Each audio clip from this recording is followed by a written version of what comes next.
Quatre thèmes dans ce livre: l'historique de la pelote, les parties de légende, l'avenir de la pelote et les spécialités.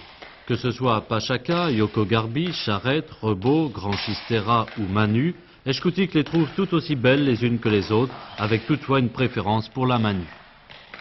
J'ai comparé ça à un bouquet de fleurs différentes et c'est vrai, parce que dans un bouquet de fleurs, toutes les fleurs sont belles, mais l'un a une préférence pour la rose, l'autre pour le glaïeul, une autre pour une autre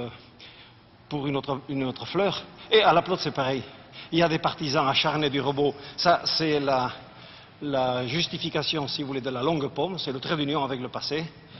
Et puis alors, il y a le Pachaka qui est très beau également, le Chistera quand il est bien joué dans l'esprit, la Pala qui est un jeu très difficile, et puis pour les Basques, je dois dire quand même que la main nue, c'est le jeu le plus naturel, le plus vrai.